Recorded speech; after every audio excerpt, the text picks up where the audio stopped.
అందరికీ నమస్కారం అండి. చాలామంది ఇళ్ళల్లో ఆడపిల్లలు ఉంటారు, కొడుకులు ఉండరు. ఇద్దరేసి ముగ్గురేసి లేకపోతే ఒక్క కూతురు ఉన్నవాళ్ళు, అలాగే నలుగురు ఆడపిల్లలు ఉన్న వాళ్ళు కూడా ఉంటారు. వాళ్ళకి కొడుకులు ఉండరు. కానీ ఈ తల్లిదండ్రులు కొడుకుల కోసం అనేసి చెప్పి నలుగురేసి ముగ్గురేసి చూస్తూ ఉంటారు, కొడుకు పుడతాడని ఆశతోటి. కానీ అందరూ ఆడపిల్లలు అయ్యేసరికి మనసులో కొంచెం ఒక బాధ అనేది ఉంటుంది. అయ్యో మగపిల్లడు లేడు, కొడుకు లేడు, ఇంటికి వారసుడు లేడు, రేపు మనల్ని చూడడానికి కొడుకు లేడు అని కొంచెం ఎక్కడో చోట కొంచెం బాధ ఉంటుంది.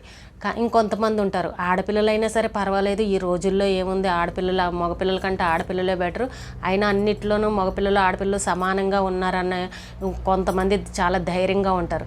కొంతమంది ఎక్కడో చోట ఇలా బాధపడుతూ ఉంటారు, మమ్మల్ని వయసు అయిపోయాక ఎవరు చూస్తారు, ఆడపిల్ల ఇంటికి వెళ్ళి ఉండలేము, అలాగే అల్లుడి దగ్గర వాళ్ళ ఇంట్లో ఉండాలన్నా కష్టమే, ప్రతిదీ ఏది కావాలన్నా అల్లుడిని అడగాలంటే ఇబ్బందికరంగానే కొంచెం బాధపడుతూ ఉంటారు.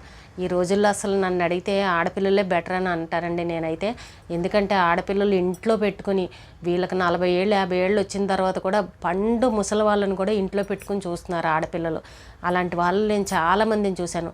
తల్లిదండ్రిని చక్కగా ఇంట్లో పెట్టుకుని కూతుళ్ళే ఎంతో చక్కగా చూసుకుంటున్నారు. అసలు బాధపడాల్సిన అవసరమే లేదు నన్ను అడిగితే, మా కొడుకులు లేరు అని.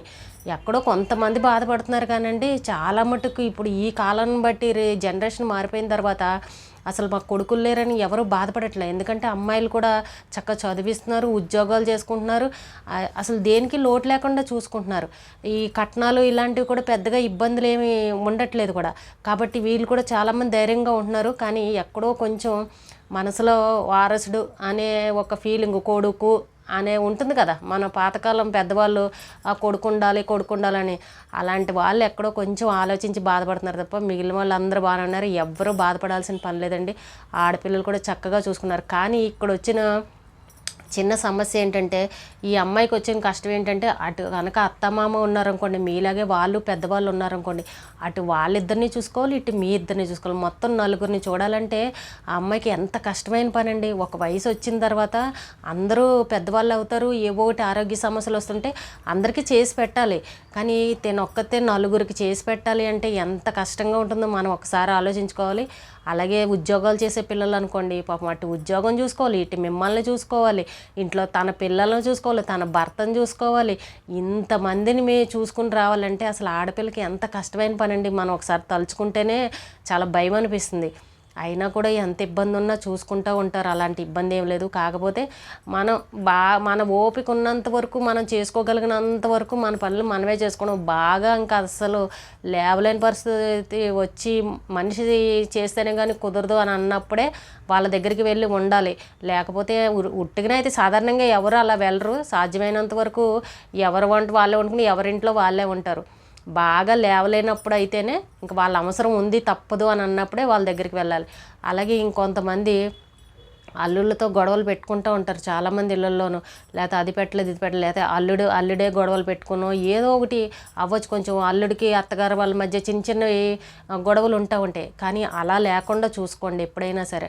అల్లుడితో ఎక్కువ గొడవలు అనేవి పెట్టుకోకూడదు. ఒకవేళ వాళ్ళు తప్పులు ఉన్నా కూడా మనమే సర్దుకుపోవాలి ఇంకంతే. ఎందుకంటే మన అమ్మాయి కోసమైనా మనం ఇది ఉండాలి కాబట్టి అల్లుడితో మంచితనంగా మర్యాదగా పద్ధతిగా కొంచెం బాగా సాధ్యమైనంత వరకు ఎవరు కూడా అల్లుడిని ఇది చెయ్యరు.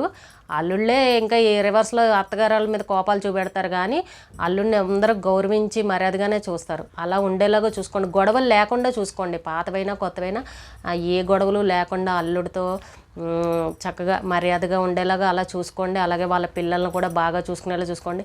అలాగే ఇంకొక విషయం ఏంటంటే, కొంత డబ్బును మన దగ్గర పెట్టుకోవాలి. కొంతమందికి ఆస్తులు ఉంటాయి, బాగా కొంచెం అన్నీ ఉండి పర్వాలేదు, వీళ్ళ ఒకళ్ళని రూపాయి అడగక్కర్లేదు, వీళ్ళు బతకగలరు అని అనుకునే తల్లిదండ్రులు అనుకోండి, పర్వాలేదు, ఇబ్బంది లేదు. కొంతమంది ఏమీ లేని వాళ్ళు కూడా ఉంటారు. పాపం వాళ్ళ దగ్గర ఈ పిల్లలకు చదివించి పెళ్ళిళ్ళు చేసి పంపించేసరికి వాళ్ళ దగ్గర అంతా అయిపోతాయి, ఏమీ ఉండవు. ఏదో ఉండడానికి కొంచెం ఇల్లున్నా కొంచెం ఆదాయం అనేది ఏమీ ఉండదు. అలాంటి వాళ్ళు అయితే కొంచెం ₹1 డబ్బులు ముందు నుంచి జాగ్రత్త పెట్టుకుని ఉంచుకోండి, వాళ్ళని అడిగే పరిస్థితి రాకుండా. మనకి ఆ పిల్లల పరిస్థితి కూడా మంచి పొజిషన్లో ఉంటే పర్వాలేదు. ఒకవేళ ఆడపిల్లలు కూడా కొంచెం మనకు పెట్టలేని పరిస్థితిలో ఉన్నారనుకోండి, అటు వాళ్ళని చూసుకుని వాళ్ళ ఫ్యామిలీని చూసుకుని మళ్ళీ తిరిగి మీకు పెట్టాలి అని అంటే కొంచెం ఇబ్బందిగా ఉంటుంది. అందరూ ఉద్యోగాలు చేసే ఆడపిల్లలే ఉండరు కదా, ఇంట్లో ఉండి పిల్లల్ని చూసుకునే వాళ్ళు కూడా ఉంటారు. మరి ఆ అమ్మాయి తెచ్చి మీకు పెట్టాలన్నా కూడా మళ్ళీ తన కూడా అల్లుడి దగ్గర నుండే తీసుకొచ్చి పెట్టాలి. కాబట్టి ఉద్యోగం చేసుకునే వాళ్ళైతే ఇబ్బంది లేదు. ఒకవేళ ఉద్యోగం చేయాలంటే మీ దగ్గర డబ్బు మొదటి నుంచి కూడా జాగ్రత్త చేసుకుని కొంచెం సేవింగ్ చేసుకుని పెట్టుకుంటే రేపొద్దున్న మన అవసరాలకు కావాలన్నా మన దగ్గర డబ్బు ఉంది అనుకోండి, వాళ్ళు మనకు వండి పెట్టడమా చేయడమా హాస్పిటల్లో చూపించడం ఇలాంటివన్నీ వాళ్ళు చేయగలుగుతారు. కానీ మొత్తం భారం వెళ్ళి మన మీద వాళ్ళ మీద మనం భారం కింద పడితే మాత్రం కొంచెం ఇబ్బందికరంగా అనిపిస్తుంది. కాబట్టి ముందు నుండి ఇలా ఉన్న వాళ్ళైతే ₹1 జాగ్రత్త చేసుకునేలాగానే చూసుకోండి. బాగా మంచి పొజిషన్లో ఉన్న వాళ్ళకైతే అవసరం లేదు. కానీ పిల్లలు చూడరు, మనల్ని కొడుకే ఉండాల్సిందే అని బాధపడే వాళ్ళు అయితే నన్ను అడిగితే నేను బాధపడాల్సిన పనే లేదని చెప్తా. ఈ రోజుల్లో అయితే నిజంగా కూతుళ్ళు చాలా బాగా చూసుకుంటున్నారు. కాబట్టి ఎవ్వరు టెన్షన్ పడక్కల మాకు ఆ అబ్బాయిలు లేరు అని. కాబట్టి ఎవరైనా సరే ఆడపిల్లలు ఉన్న తల్లిదండ్రుల భవిష్యత్తు ఏంటి అని క్వశ్చన్ మార్క్ కింద చేసుకోవాల్సిన అవసరమే లేదు ఈ రోజుల్లో. ఓపుకున్నంత వరకు మన పనులు మనం చేసుకోవాలి. అంతగా భగవంతుడు మంచి లేవలేకుండా మన మంచాన్ని పడకుండా తీసుకెళ్ళిపోతే నిజంగా మనం చాలా అదృష్టవంతులమే. అలా కనుక లేని పరిస్థితి వస్తే ఆ మాత్రం చూడకుండా ఎవ్వరూ వదిలేరు. కన్నప్రేమ ఉంటుంది కదా. ఆడపిల్లలు ఇంకా మనకు దగ్గరగా ఉంటారు చిన్నప్పటి నుంచి. మగపిల్లల కంటే కూడా పనులు చేసే విషయంలో కానీ మనం చూసుకునే విషయంలో కానీ ప్రేమ ఉంటుంది ఆడపిల్లలకి. కాబట్టి ఆడపిల్లల విషయంలో బాధపడాల్సిన అవసరం ఏమీ లేదు. ఎవరు టెన్షన్ పడకండి. తల్లిదండ్రులు హ్యాపీగా మీ లైఫ్ని ఎంజాయ్ చేయండి. ఈ రోజుకి ఇదేనండి వీడియో. రేపు మళ్ళీ ఒక మంచి వీడియోతో మళ్ళీ కలుద్దాం.